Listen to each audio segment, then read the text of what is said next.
The two moons of Station 7 were bright in the dark sky. The night was quiet, too quiet.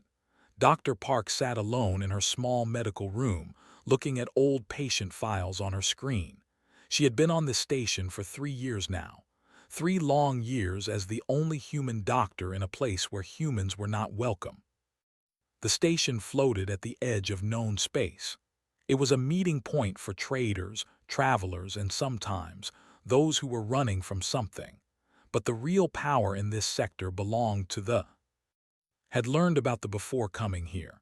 They were a species that looked like wolves but walked on 2 legs like humans.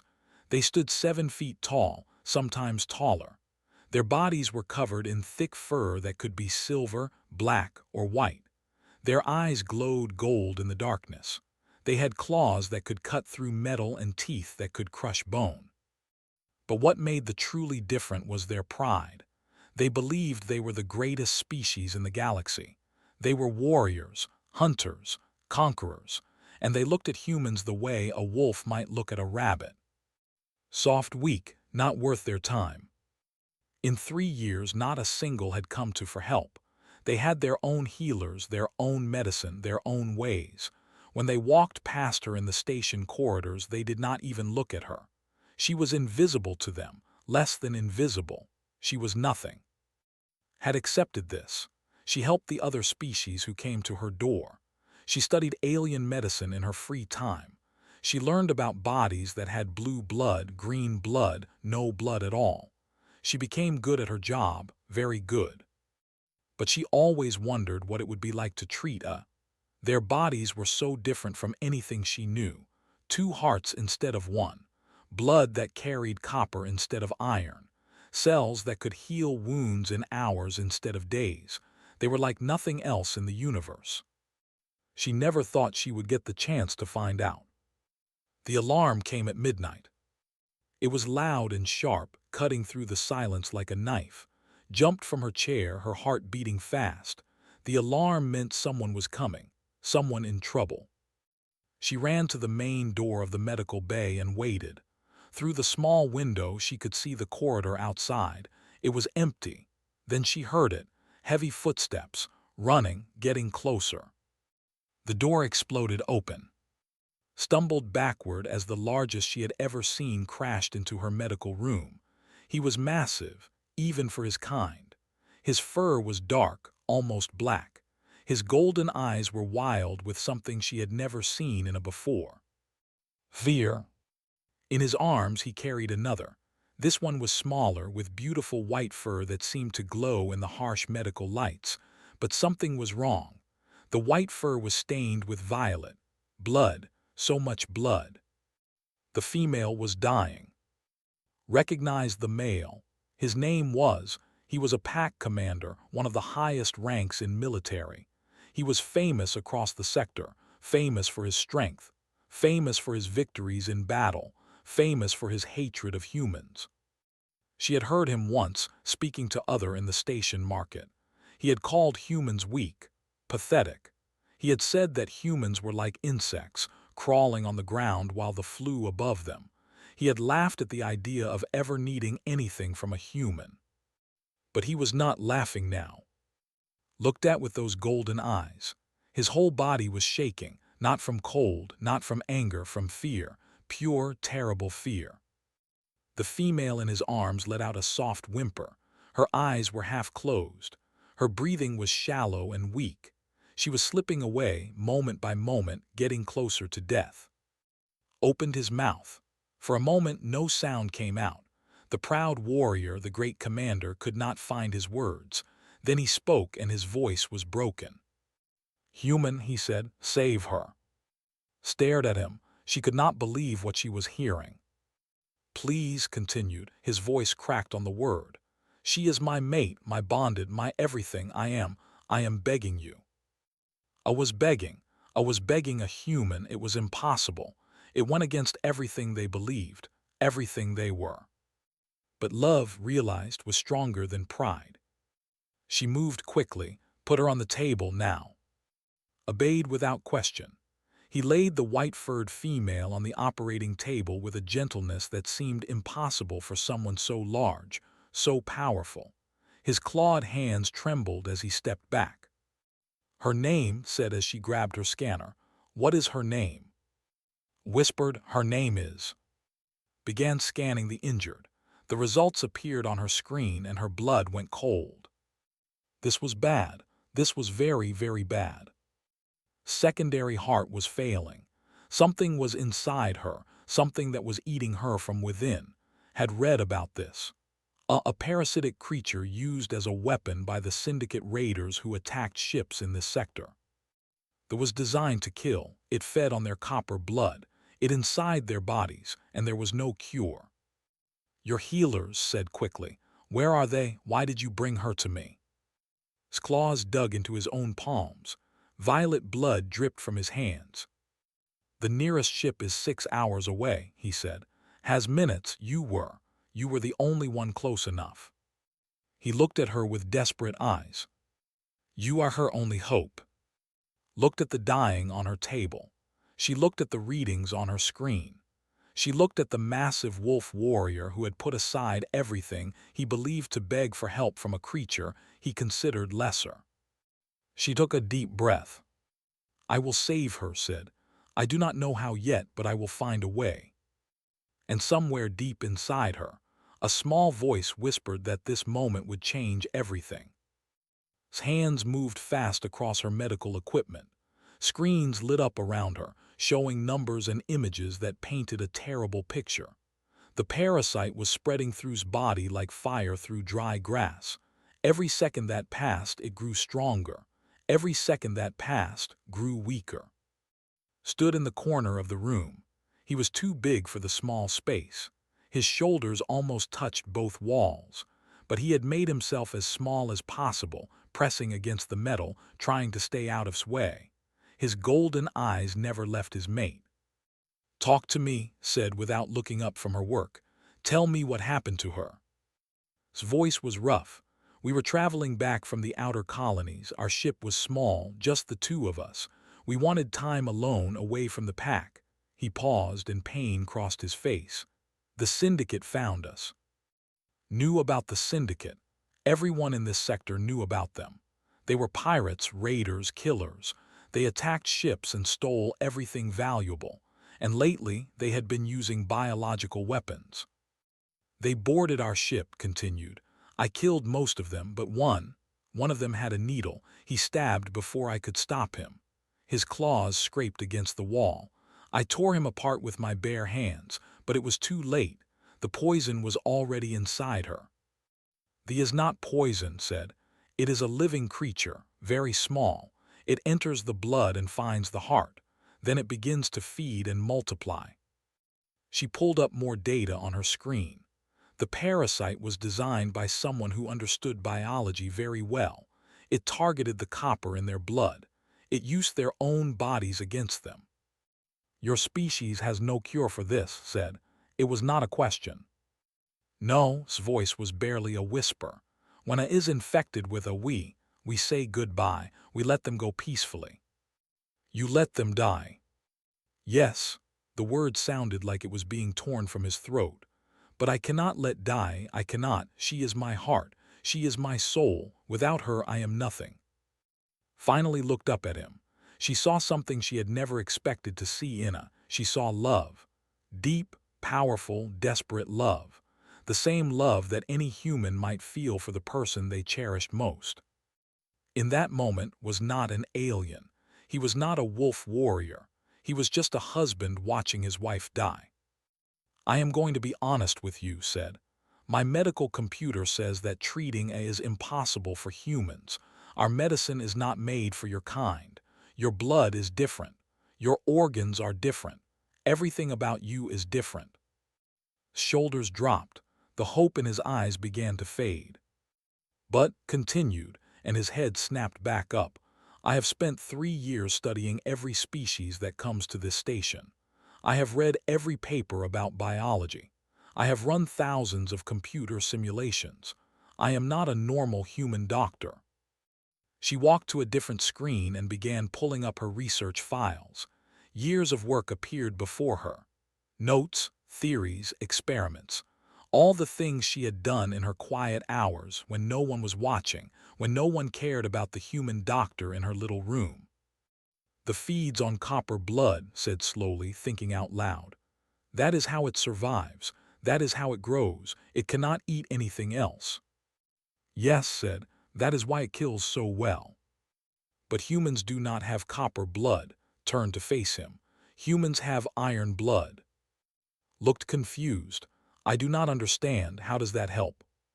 His mind was racing now. An idea was forming. Crazy, dangerous, but possible. What if I could change her blood, said. Not forever, just for a little while. What if I could put something in her body that they cannot eat? Stepped forward.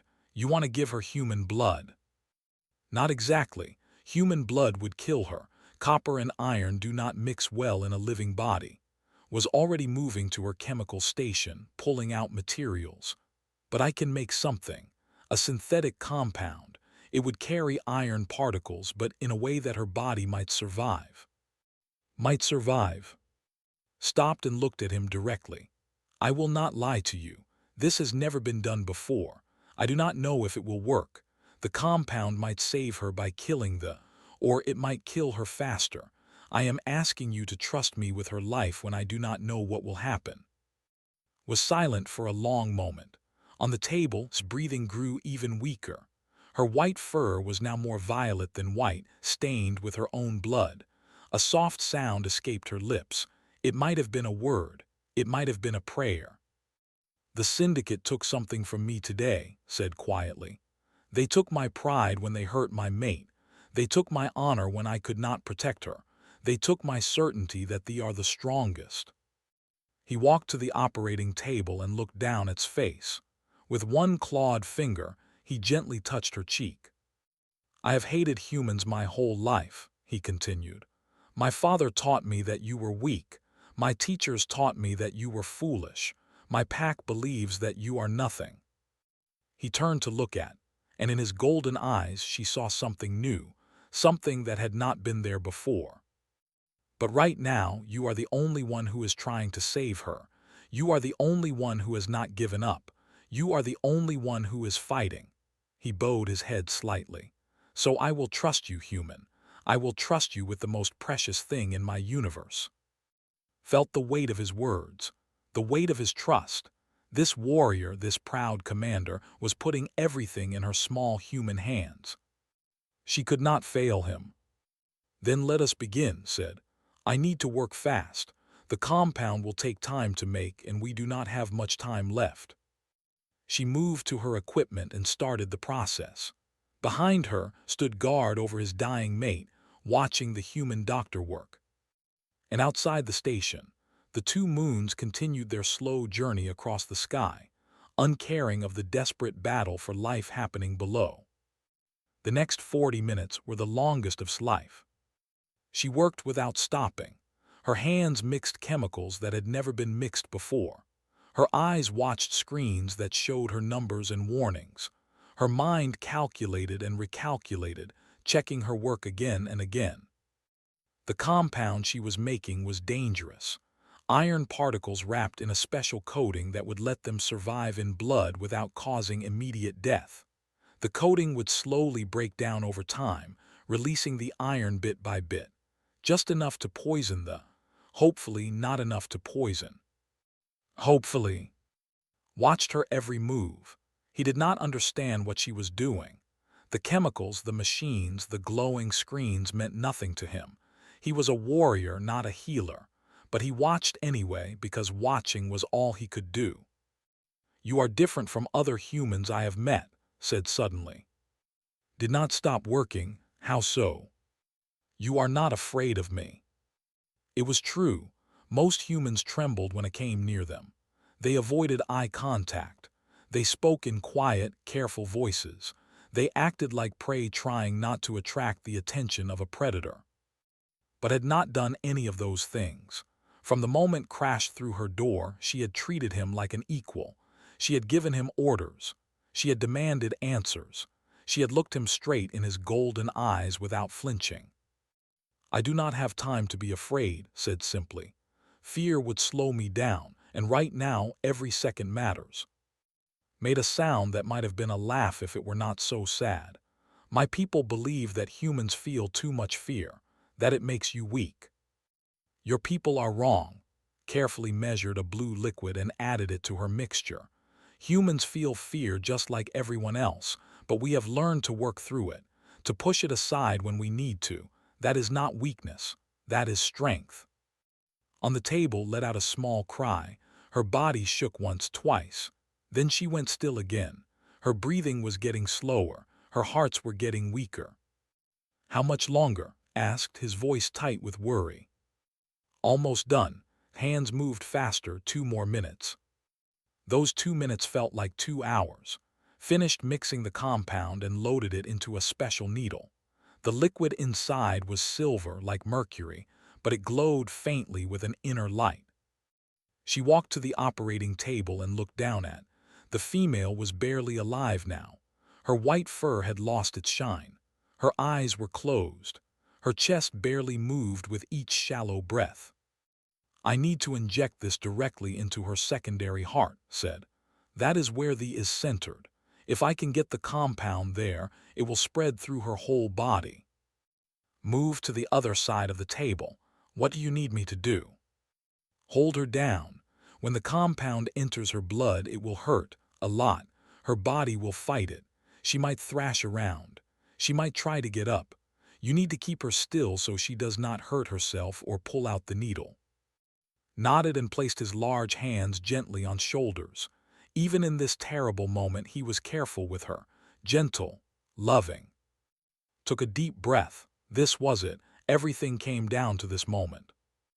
She said softly, even though she did not know if they could hear her. "This is going to hurt. I am sorry, but I am trying to save you. Please fight. Please hold on." She positioned the needle over his chest. The secondary heart was on the right side, lower than a human heart would be. Could see it on her scanner, beating weakly, surrounded by the dark mass of the parasite. "Here we go," whispered. She pushed the needle in. For 1 second nothing happened. Pressed the injector and the silver compound flowed into his heart. It spread through her blood vessels, moving fast, reaching every part of her body. Then screamed.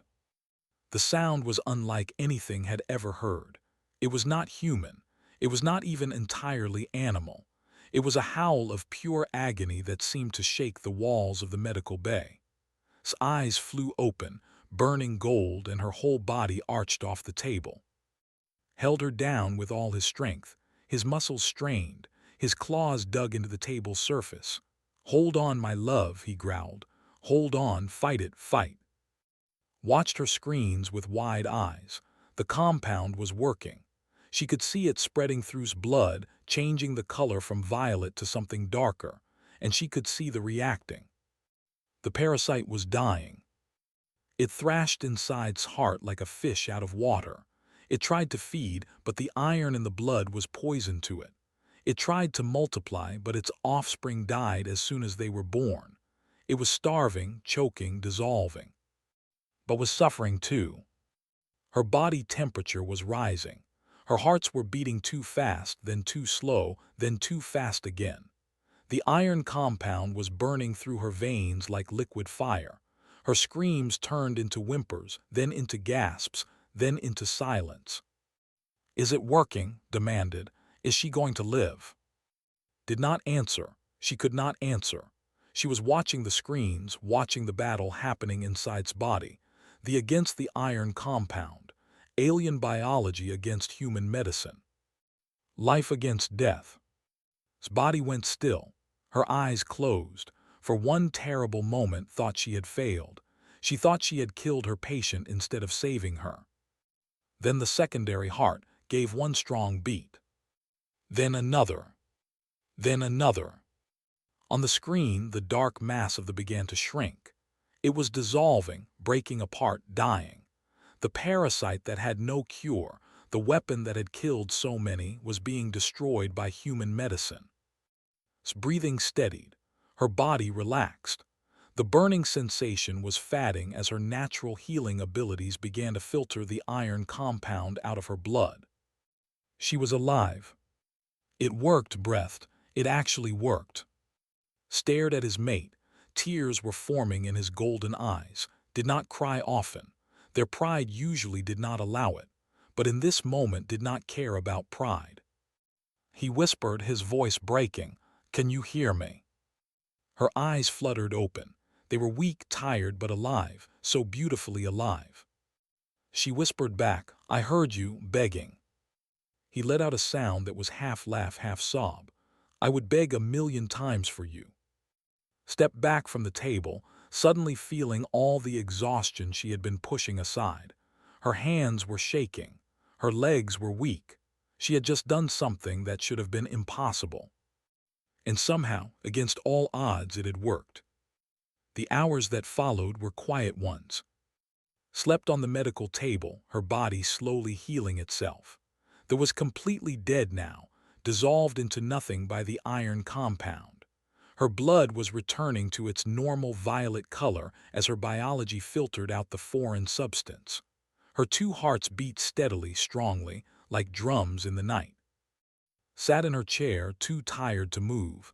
She had not slept in over 20 hours. Her body ached. Her mind was foggy, but she could not rest yet. She had to watch her patient. She had to make sure nothing went wrong. Had not left his mate's side. He sat on the floor next to the table, his massive body curled up like a guard dog. One of his hands rested on his arm, his claws carefully pulled back so he would not scratch her. Even in his exhaustion, he was gentle with her. "You should sleep," said. "I cannot." His voice was rough. "Every time I close my eyes, I see her dying, I see the blood, I hear her screaming." Understood. She had seen the same things herself, in the dark moments when she let her mind wander. The weight of what had happened was still pressing down on her. "She is going to be fine," said. "Her body is strong. By tomorrow she will be awake and talking. By next week she will be fully healed." Looked at her. In the dim light of the medical bay, his golden eyes seemed softer than before, less fierce, more thoughtful. "Why did you help us?" he asked. The question surprised. "What do you mean? You brought her to me. You asked me to save her."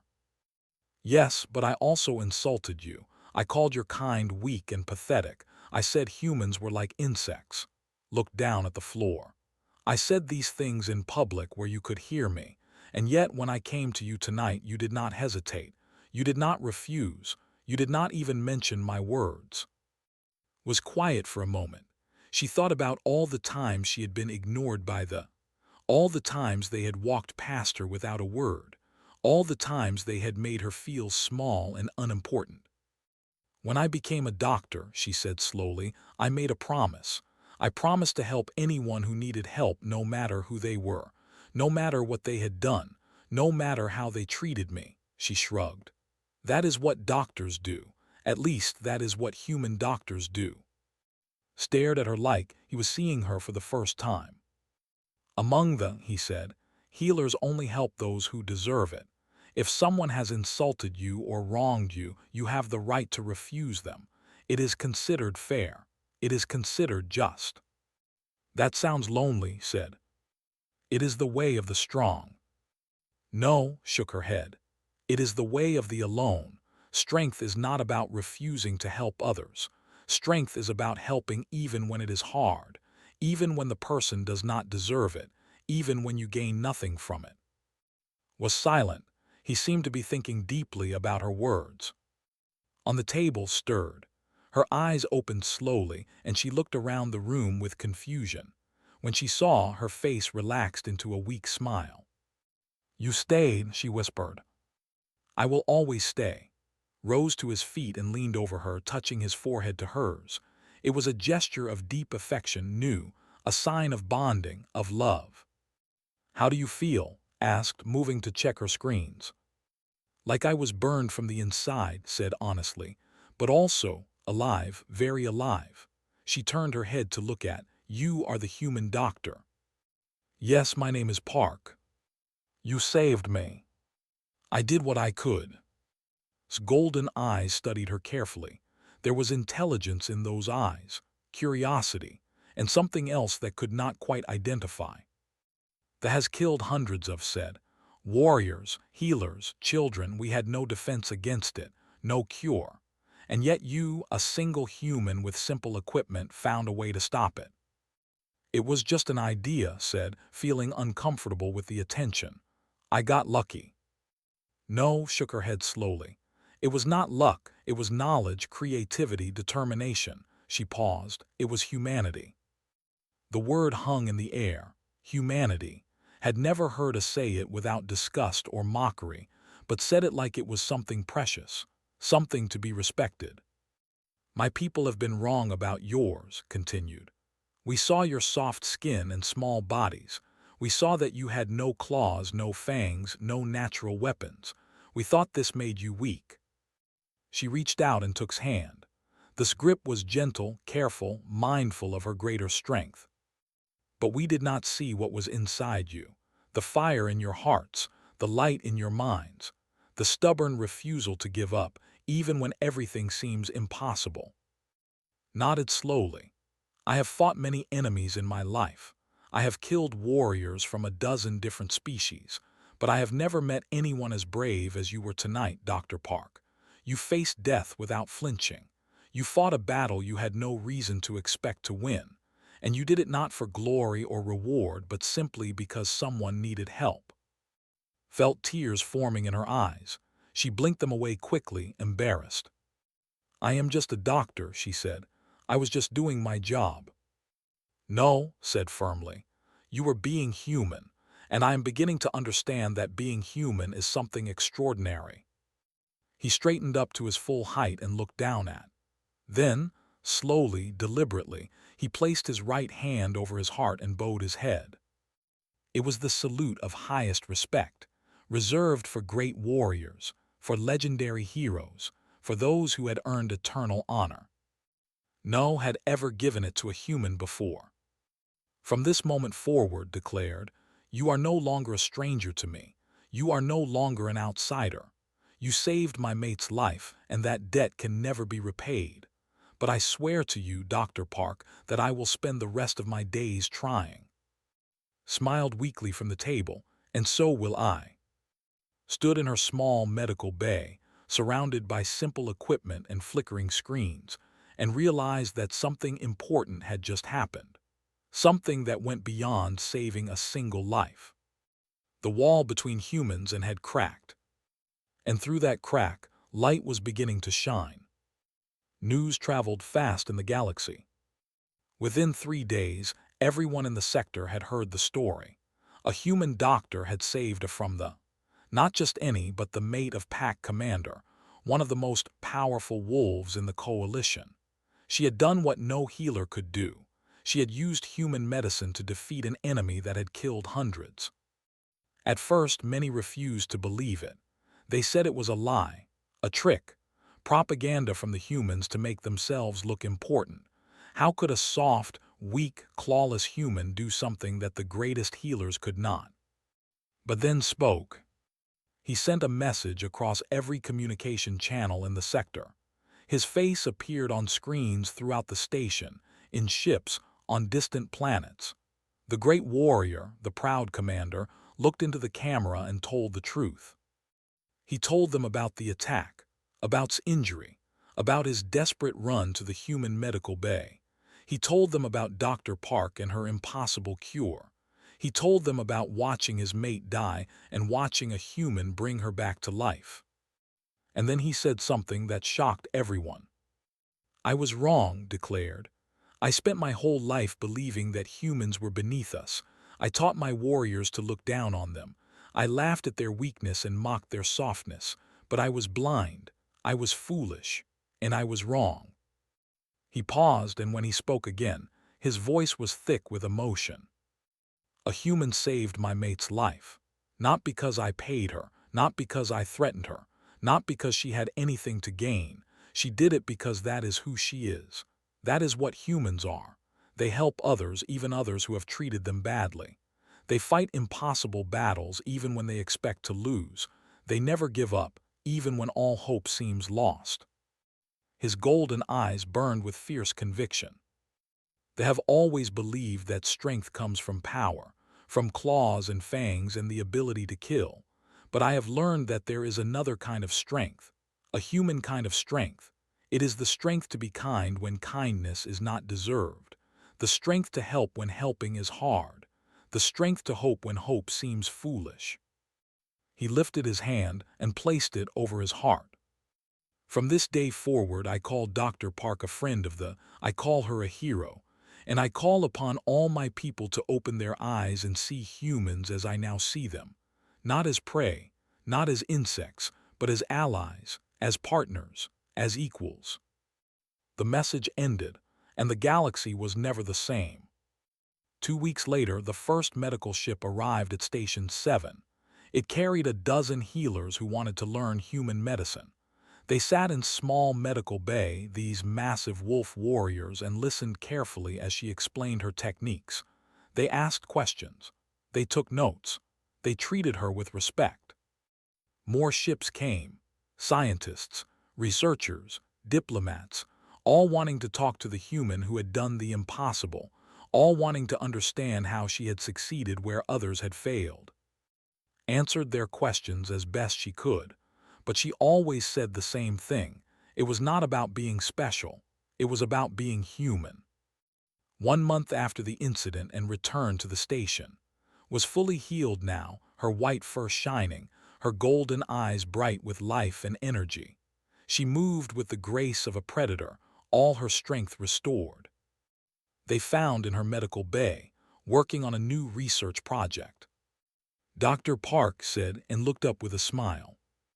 "It is good to see you both." Walked forward and held out her hand. In her palm was a small object made of silver metal.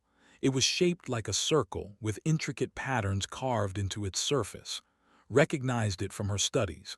A bonding bracelet. "This is for you," said. Stared at the bracelet. I do not understand.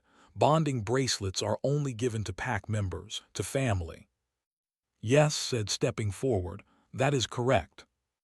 He took the bracelet from and gently placed it around his wrist.